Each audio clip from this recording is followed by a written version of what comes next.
Vamos lá, 1 Reis, capítulo 19. Hoje eu queria falar sobre um tema que é quando nos cansamos de Deus. 1 Reis, capítulo 19, a partir do verso 1. Os irmãos encontraram, amém? Ora, Acabe contou a Jezabel tudo o que Elias tinha feito e como havia matado todos os profetas à espada. Só para que você entenda, Acabe é o rei, tá bom? Jezabel é sua esposa e Elias é o profeta de Deus que profetizava naquele tempo. Por isso Jezabel mandou um mensageiro a Elias para dizer-lhe: que os deuses me castiguem com todo rigor, se amanhã nessa hora eu não fizer com a sua vida o que você fez com a deles. Elias teve medo e fugiu para salvar a sua vida. Em Berseba de Judá ele deixou o seu servo e entrou no deserto, caminhando um dia. Chegou a um pé de giesta, sentou-se debaixo dele e orou pedindo a morte. Já tive o bastante, Senhor, tira minha vida. Não sou melhor do que os meus antepassados. Depois se deitou debaixo da árvore e dormiu. De repente um anjo tocou nele e disse: levante-se e coma. Elias olhou ao redor e ali junto à sua cabeça havia um pão assado sobre brasas quentes e um jarro de água. Ele comeu, bebeu e se deitou de novo.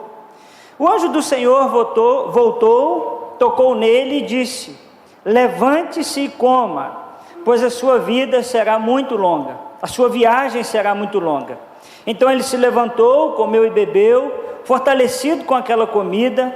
Viajou 40 dias e 40 noites, até chegar a Horebe, o monte de Deus, e ali entrou numa caverna e passou a noite. A palavra do Senhor veio a ele: o que você está fazendo aqui, Elias? Ele respondeu: tenho sido muito zeloso pelo Senhor, o Deus dos exércitos. Os israelitas rejeitaram a tua aliança, quebraram os teus altares e mataram os teus profetas à espada. Sou o único que sobrou e agora também estão procurando matar-me. O Senhor lhe disse: saia e fique no monte na presença do Senhor, pois o Senhor vai passar. Então veio um vento fortíssimo que separou os montes e esmigalhou as rochas diante do Senhor, mas o Senhor não estava no vento. Depois do vento houve um terremoto, mas o Senhor não estava no terremoto. Depois do terremoto houve um fogo, mas o Senhor não estava nele. E depois do fogo houve um murmúrio de uma brisa suave. Quando Elias ouviu, puxou a capa para cobrir o rosto, saiu e ficou à entrada da caverna, e uma voz lhe perguntou: o que você está fazendo aqui, Elias? Ele respondeu: tenho sido muito zeloso pelo Senhor, o Deus dos exércitos. Os israelitas rejeitaram a tua aliança, quebraram os teus altares e mataram os teus profetas à espada.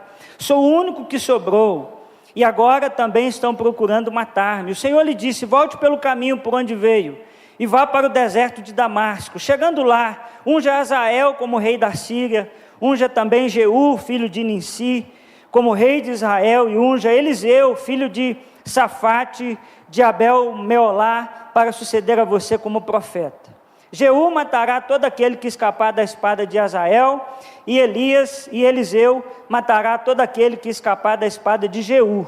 No entanto, fiz sobrar 7.000 em Israel, todos aqueles cujos joelhos não se inclinaram diante de Baal, e todos aqueles cujas bocas não o beijaram. Vamos orar mais uma vez? Senhor, nós estamos diante da Tua palavra, e te pedimos a Tua graça, a Tua misericórdia, que o Teu Espírito sopre sobre nós nessa noite, nos iluminando e nos ajudando a chegar à verdade da Tua palavra, Pai. Fala conosco, no nome de Jesus. Amém e amém. Irmãos, esse texto é muito conhecido dos irmãos. Elias é um profeta muito conhecido, e se você voltar uma página da sua Bíblia, nós vamos encontrar aí o episódio quando Elias traz uma profeta ao rei Acabe, de que não choveria mais enquanto o Senhor não permitisse que chovesse de novo, e Deus imediatamente diz a Elias para que Elias vá para o deserto. Elias passa um tempo no deserto, é alimentado por corvos. Depois Deus manda Elias voltar para dizer a Acabe que voltaria a chover. E Elias faz então um desafio aos profetas de Baal, que era um outro deus muito comum naquela cultura. E nós temos lá o episódio do fogo que desce, né, quando Elias ora para consumir o sacrifício, ao invés do deus Baal, onde os profetas de Baal, que eram muitos, oravam e o fogo não descia. E Jezabel, quando fica sabendo disso, Jezabel, que é a esposa de Acabe, o rei, manda um recado para Elias dizendo o seguinte: eu vou matar você. A mulher ficou brava. E mulher, quando fica brava, o que você faz? Corre. Esses dias alguém falou: pastor, minha esposa fica brava, tem hora eu faço que eu falei: corre, meu irmão, vai para a colina, vai para algum lugar. Porque quando mulher fica brava, o negócio fica estreito. E Elias, rapidamente, bobo que não era, foge. Mas perceba que Elias foge porque ele foi fiel a Deus. Ele é perseguido porque ele foi fiel a Deus. Ele só deu a mensagem, ele só entregou a mensagem que Deus pedisse que ele entregasse. Mas Jezabel era uma mulher terrível. E o Acabe, o rei, não ajudava muito, porque pensa num rei ruim de jogo, não faz nada, não dá voz de nada. E aí a Jezabel, então, dominou o reino. E Elias foge para o deserto. Eu acho muito interessante que chega uma hora que Elias se cansa. Se cansa tanto, a tal ponto de pedir que Deus tire a sua vida. Isso está aí no versículo 4. Elias se cansa da vida. Elias se cansa das suas experiências com Deus. Elias é tido como o profeta que mais realizou milagres no Antigo Testamento. É o profeta que todo mundo gostaria de ser, era o Elias.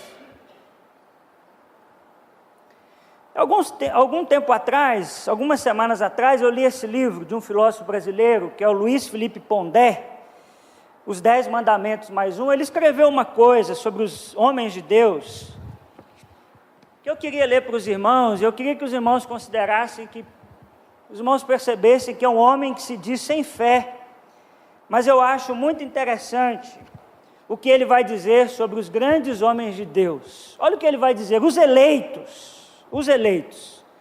Sabemos que o Deus de Israel não gosta de covardes, por isso escolhe os mais fortes, são seus eleitos. Eleito é uma categoria bíblica, e apesar de também significar alguém que tem intimidade com Deus, não é a mesma coisa que místico, um termo mais típico da tradição de comentadores judeus e cristãos posteriores ao tempo bíblico.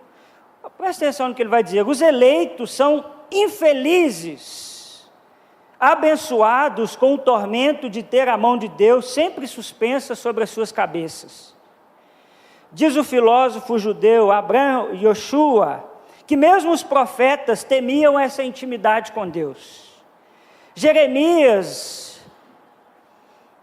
lamentava que ele não o tivesse matado no útero de sua mãe. Jonas fugiu como pôde do olhar divino, escondendo-se na barriga de uma baleia. Jesus tentou fugir. Jó, o servo sofredor, é um grande exemplo da agonia que é ter sido eleito por ele. Todos os heróis bíblicos, eleitos dentro do povo eleito, na maioria das vezes, sabiam do peso causado por essa proximidade de Deus. Quem é eleito para a sabedoria hebraica? É aquela ou aquele escolhido para mostrar ao mundo o que pode Deus, o que Ele quer da sua criação. Preste atenção. É uma interpretação muito diferente da que vigora entre os pentecostais, para os quais eleito é aquele que vai ficar rico. Não, um homem é eleito para sofrer. E ele tem menos livre-arbítrio do que os indivíduos comuns. O povo eleito é um povo de sacerdotes que carrega o sagrado em si. Um encargo pesado, muito mais do que pode aguentar a grande parte das pessoas. A ideia vulgar de que o eleito é aquele que Deus escolheu para ser mais amado por Ele, pode levar a um equívoco crasso, achar que por isso o escolhido está acima dos padecimentos da vida. O eleito talvez seja mais amado, porque ao elegê-lo, Deus fez dele um condenado. O Pondé vai levantar essa questão de como muitas vezes ser alguém que serve a Deus é tão pesado. Isso acontece na sua vida? Sim, não. Você decide ler a Bíblia, diz, não, essa semana eu pego firme. Como é que é a sua semana? Um tumulto, uma dificuldade. E por isso que eu escolhi esse tema hoje, quando nós nos cansamos de Deus, porque os grandes homens de Deus, em algum momento da sua vida, se sentiram muito cansados. E não poucas vezes nós também nos cansamos da nossa caminhada por Deus. Quer ver alguns motivos que nos causam cansaço? Primeiro, por causa de algumas dúvidas. Quem aqui nunca teve alguma dúvida sobre Deus? Por exemplo, porque por vários momentos parece que Deus se esquece de nós? Porque por vários momentos, e talvez nos que mais precisamos, somos tomados pela sensação de que as nossas orações não passam do teto. Já teve essa sensação? Parece que você está orando para o nada. Por que Deus permite que passemos por determinadas situações difíceis, enquanto aquele ímpio que está à nossa volta vai muito bem, obrigado? Por que Deus permite que soframos simplesmente pela nossa fidelidade a Ele? Dúvidas que muitas vezes nos cansam. Às vezes nós nos cansamos também por muito trabalhar na obra de Deus. Líderes são tomados pela sensação de que o seu trabalho muitas vezes parece ser vão. Porque algumas pessoas só criticam e não trabalham. Isso cansa a gente, não cansa? Por que ninguém ajuda? Por que todo mundo só critica? Ou muitas vezes trabalhamos tanto na igreja que não temos mais tempo para o dono da igreja. Isso nos cansa, a gente trabalha tanto que se a gente não tomar cuidado, a gente não tem mais tempo para Deus. E como John Piper disse, são as coisas santas, muitas vezes, que nos afastam de Deus. São as coisas boas que muitas vezes nos afastam de Deus. E ao trabalhar mais, nós percebemos que a igreja não é tão bonita assim. Há gente de todo tipo. Há gente que é ferida. Há gente que fere. Então, às vezes, trabalhar na obra de Deus nos cansa. Muitas vezes nós nos cansamos também na caminhada por não conseguir entender a lógica de Deus. E nesse texto tem um episódio muito interessante, que o profeta tem uma experiência sobrenatural, trovão, e Deus diz o quê? Eu não estou no trovão. Mas onde que Deus veio? Numa brisa suave. E muitas vezes na nossa vida é exatamente isso que acontece. Esperamos por uma manifestação sobrenatural de Deus, e Deus não se manifesta a nós. Quando muitas vezes precisamos de uma palavra, em alguns momentos Ele fica em completo silêncio. Quando esperamos como algo extraordinário, Ele se manifesta no nosso dia a dia, nas pequenas coisas. Como canta o Marcos Almeida na música Esperar é Caminhar. Quando espero a chuva chegar, Tu vens com o Teu vento. Quando espero a Tua voz estrondar, Tu vens com silêncio. E muitas vezes, irmãos, nos falta coragem para encarar esse silêncio e esse cansaço. Fingimos que nada está acontecendo. Não oramos mais, não lemos a Bíblia mais, temos sérios problemas com Deus, mas nós fingimos que não está acontecendo absolutamente nada. Nos falta a coragem de Jacó, que lutou com Deus. Em Gênesis 32... E diz, o Senhor só sobe depois que o Senhor me abençoar. E esse desânimo nos leva à síndrome de Elias. que é a síndrome de achar que só nós é que estamos servindo a Deus e mais ninguém. O Elias foge, e quando Deus pergunta para ele: o que você está arrumando, Elias? O que você está fazendo? Ele diz: não, Deus, aqui todo mundo já se vendeu. E aí depois Deus vai lembrar para ele que tem mais 7.000 lá que ainda também não se prostraram. Porque o desânimo faz a gente olhar o outro com olhos muito negativos. Nos falta coragem de sermos honestos em nossas conversas com Deus, como fez Elias. Irmão, se Deus me deu essa palavra nessa noite, eu creio que tem muita gente cansada aqui hoje. E eu queria, com base nesse texto de Elias, que a gente pensasse em algumas lições para vencer o cansaço da caminhada cristã. Talvez você entrou aqui hoje muito cansado. Cansado de igreja, cansado de Deus, cansado de gente, cansado da vida, cansado do trabalho. Mas eu queria que você prestasse muita atenção nessas lições que nós vamos conversar. A primeira lição que eu quero que a gente converse, e primeira lição para a gente vencer o cansaço da caminhada cristã, é que você entenda que a vida é feita de dias difíceis. Se você ainda está com a sua Bíblia aberta, se não, abre lá de novo, para você sempre acompanhar comigo, 1 Reis 19, olha o que diz o versículo 2. Por isso Jezabel mandou um mensageiro a Elias, para dizer-lhe que os deuses me castiguem com todo o rigor, caso amanhã nessa hora eu não faça com a sua vida o que você fez com a deles. Entenda que a vida é feita de dias difíceis. Irmãos, a teologia da prosperidade, por mais que a gente bata tanto nela em nossa igreja, por mais que a gente não acredite nela, é impressionante como que ela quer nos influenciar o tempo todo. A ideia de que todo cristão nasceu para ser vencedor, para ter bens, para ter saúde.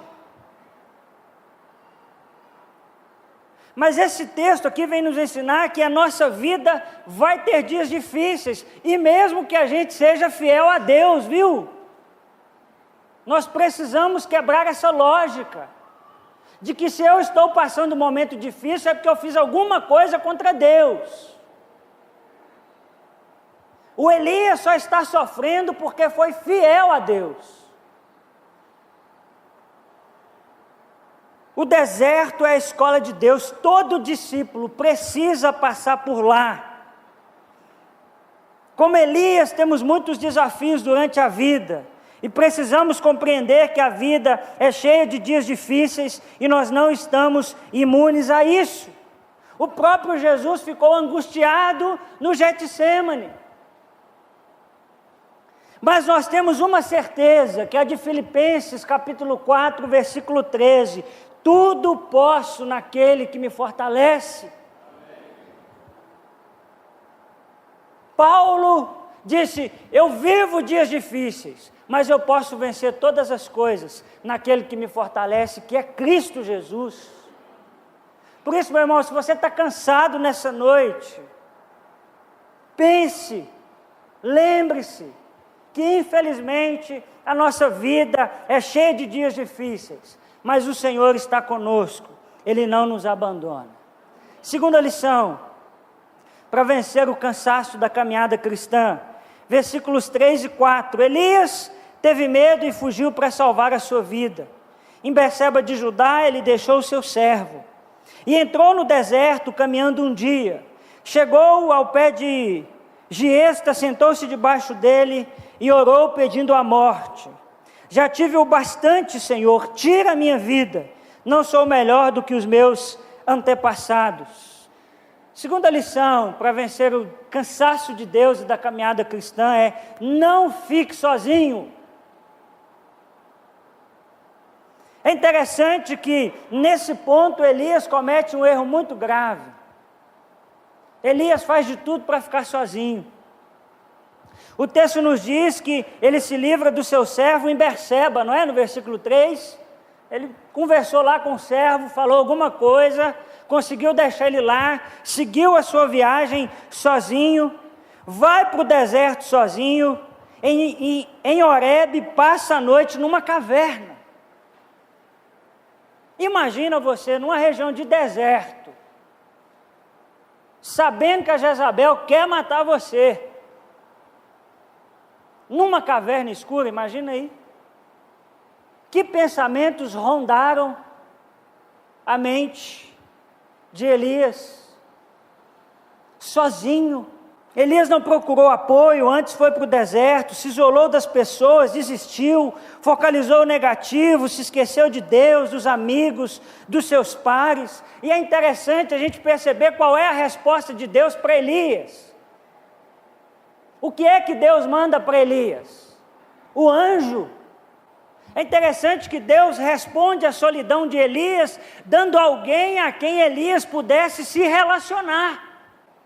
E o anjo conversa com Elias, se relaciona com Elias. Alguns intérpretes vão entender que aqui é o próprio Deus.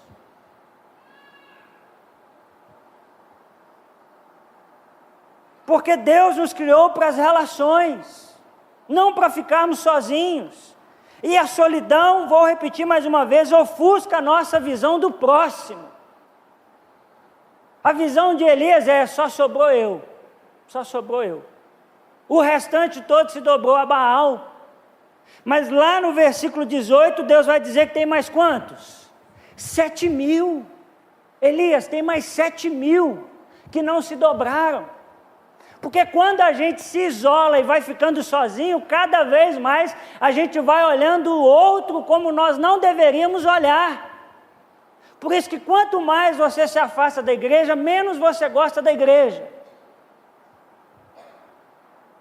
Porque quando nós estamos sozinhos, muitas vezes a nossa visão é ofuscada. Mas a Bíblia já nos orientou em Hebreus 10, 25, não deixem de reunir-nos, não deixemos de reunir-nos como igreja, segundo o costume de alguns, mas encorajemo-nos uns aos outros, ainda mais quando vocês veem que se aproxima o dia. Olha o que Hebreus está dizendo: não deixe a comunidade, não se isole, não fique sozinho, mas faça o que? Encorajem uns aos outros. Irmão, se a igreja não fosse importante, por que Jesus teria instituído a igreja?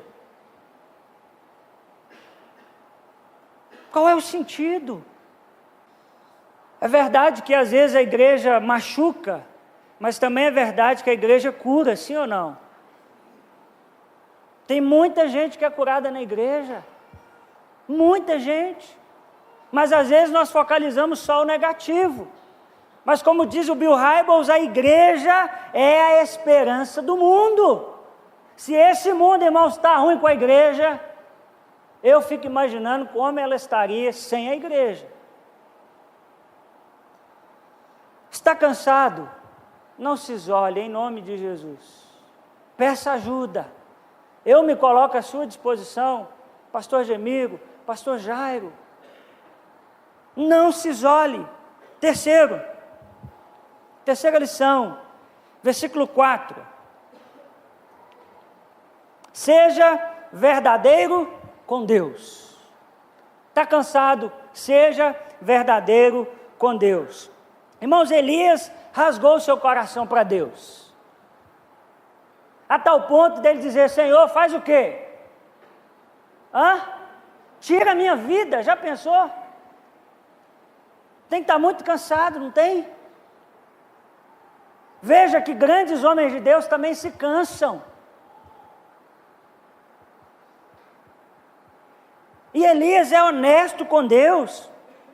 Irmãos, as relações nessa pós-modernidade, nesse tempo que a gente vive, são muito superficiais, sim ou não? Está superficial, não está? Ninguém aprofunda no negócio, a gente fica numa superficialidade. É só olhar os nossos pedidos de oração. Só genérico, trabalho, família. Mas ninguém abre o coração e diz: ora por mim, que eu não estou orando, tem muito tempo, eu não estou aguentando. Ora por mim, porque eu estou em crise com Deus. E aí a gente pega essas relações nossas que são superficiais e a gente as transfere para Deus, como se Deus não soubesse do nosso coração. Aí a gente está arrebentado, cheio de crise, e a gente ora como se absolutamente nada tivesse acontecido. Mas Elias nos ensina que nós precisamos aprender a ser honestos com Deus. Sabe por quê? Porque toda boa relação é pautada pela honestidade. Quer saber se o seu casamento é bom, saudável?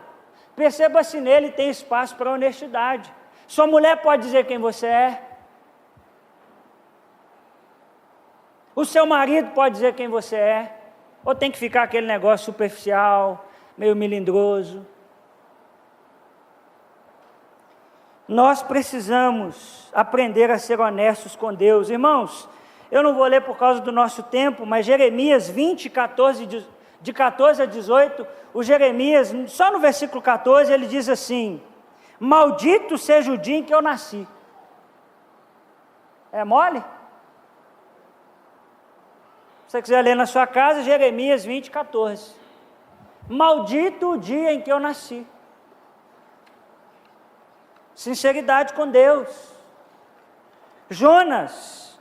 O Jonas não consegue lidar com a graça de Deus no capítulo 4 de Jonas, lembra? Ele falou assim: se o Senhor vai salvar essa turma aí, o Senhor me mata. Eles são meus inimigos, eu vou lá, prego. Eles se convertem, o Senhor é gracioso com eles, então o Senhor escolhe, ou o Senhor mata eles ou me mata. Homens honestos com Deus. Jó 7, de 13 a 16, Jó vai dizer no versículo 15, prefiro ser estrangulado e morrer do que sofrer assim. O próprio Jesus, Marcos 15, 34, que no momento de angústia, bradou, meu Deus, por quê? Me desamparastes. Jesus não foi para a cruz dizendo assim, não, está tudo certo. Mas foi honesto com Deus. Aprenda, meu irmão, a dizer a Deus o que está no seu coração, porque Deus não é um Deus carrasco, Deus é um Deus amoroso, que nos ouve, nos acolhe, nos abraça. Nós não precisamos ter medo de Deus. Pastor, por que eu preciso abrir o meu coração para Deus? Aí nós vamos para a quarta lição, que está nos versículos de 5 a 9, que é o seguinte: Deus entende os nossos cansaços e mesmo assim cuida de nós. Eu acho extraordinário que o Elias está muito chateado com Deus, e Deus faz o que com Elias? Amaldiçoa Elias? Castiga Elias? Deus cuida de Elias. Deus protege Elias, manda alimento para Elias.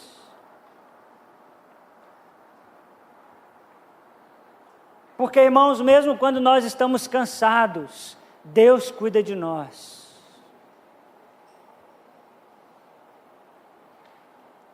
Eu queria ler um texto com os irmãos, que está em Jó, capítulo 10. Quem puder ler, abrir aí, por favor, Jó 10. É uma coisa muito interessante que Jó diz para Deus. Jó, capítulo 10. Jó 10, versículo 4, acharam aí? Acaso tem olhos de carne? Enxergas como os mortais? Teus dias são como os dias de qualquer mortal? Os anos de tua vida são como os do homem? É muito interessante o que Jó está questionando. Deus está dizendo o seguinte: o Senhor não sabe o que é sofrer. Os seus dias são como de um mortal? Os seus olhos são de carne? Mas Deus, muitos anos depois, em João capítulo 1, 14, responde Jó, quando diz assim, e o verbo se fez carne. Pronto, Jó, eu sei o que é sofrer. Por isso que Deus nos entende, Ele sabe o que é estar cansado. O verbo se fez carne, sofreu, se cansou. Mas o mais extraordinário é que, apesar disso, Deus cuida de você. O pão está na sua mesa. Pode não ser o pão que você gostaria, aquele integral. É porque é caro, né, pessoal? Integral. Mas o seu pãozinho está lá. E talvez você está chateado com Deus, mas Deus está cuidando de você, te dando segurança. Quinta lição, muito importante para você que está cansado, está nos versículos 9, 11, 13 e 15. Deus não deseja que nós permaneçamos no cansaço. Presta atenção, Deus respeita os nossos cansaços, mas Ele também deseja que nós não passemos toda a nossa vida dessa forma. Olha as expressões que Deus vai usar nesses versículos. O que você está fazendo aqui, Elias? Saia, volte, unja. É interessante que Deus dá atividades para Elias. Como dizendo, Elias, eu te entendo, meu filho, eu te acolho, mas você está fazendo o que aqui? Vai ungir tal pessoa, vai fazer tal coisa, sai dessa caverna, sai desse lugar. O cansaço precisa ser um lugar de passagem, não de morada, o meio e não o fim da nossa caminhada. Isso é extraordinário, Deus sabe nos consolar e nos confrontar. Ele nos acolhe nos nossos cansaços, mas nos empurra para a vida e diz, vamos filho, saia. Não se entregue, lute contra esse cansaço, faça algum movimento, peça ajuda de um profissional, que seja da área de psicologia. Nós pastores, faça alguma coisa, mas não se entregue a esse cansaço. Sexto lugar, aprenda a perceber Deus nas coisas ordinárias da vida. Versículo 12, depois do terremoto houve um fogo, mas o Senhor não estava nele. E depois do fogo houve o murmúrio de uma brisa suave. Irmãos, muita gente só consegue se relacionar com Deus se Deus for um Deus extraordinário. Tem igreja que se Deus parar de operar, ela fecha. Se gente parar de andar, ela fecha. Se gente parar de enxergar, voltar a enxergar, ela para. Porque só serve o Deus do extraordinário, o Deus do barulho. Mas esse texto nos diz que às vezes Deus vem numa brisa suave. E olha isso, hein? Teve terremoto, Deus não estava lá. Teve barulho, Deus não estava lá. Teve fogo, Deus não estava lá. Veio um ventinho, Deus estava lá. Porque Deus muitas vezes está nas coisas ordinárias do nosso dia a dia. É claro que todos nós queríamos que Deus fosse extraordinário toda hora, ou não é? Ou você não tem essa vontade? Parente seu está doente, você diz, eu vou orar e você vai ser curado em nome de Jesus. Você não queria? Queria não, pastor? Mas é interessante que Deus na Bíblia, na maioria das vezes, Ele se manifesta a nós de maneira ordinária. São nas coisas simples, é no pão que está na sua mesa, é na mesa da sua casa, com seus filhos ali, todos pertinho de você, e Deus cuidando de você, nessa brisa suave. Por isso que nessa noite, você que está cansado, a minha oração nessa noite é que você seja encontrada pelo Cristo, que nos ajuda nos cansaços da vida. Presta atenção aqui, ó. Nos cansaços da vida. Mas eu queria te desafiar a caminhar. Caminhar. O cansaço é um lugar de passagem. Todo mundo se cansa. Mas a gente só passa pelo cansaço. Eu queria fazer um exercício com você. Nós vamos ouvir uma música daqui a pouco que diz que esperar é caminhar. Mas antes disso, eu queria que você fechasse os seus olhos. E eu quero fazer um exercício com você. Eu vou ler esse texto bíblico e você vai imaginar que é Jesus que está aqui agora, falando ao seu coração. Então agora você vai se desligar. Se você está no celular, guarda ele aí. Você está pensando na conta de amanhã, esquece a conta. Fecha os seus olhos. E eu vou ler esse texto e eu queria que você pensasse em Jesus agora falando ao seu coração. Feche os seus olhos, em nome de Jesus. Você que está cansado, escute isso. Todas as coisas me foram entregues por meu Pai. Ninguém conhece o Filho a não ser o Pai. E ninguém conhece o Pai a não ser o Filho. E aqueles a quem o Filho o quiser revelar. Venham a mim, todos os que estão cansados e sobrecarregados, e eu lhes darei descanso. Tomem sobre vocês o meu jugo e aprendam de mim, pois sou manso e humilde de coração, e vocês encontrarão descanso para suas almas.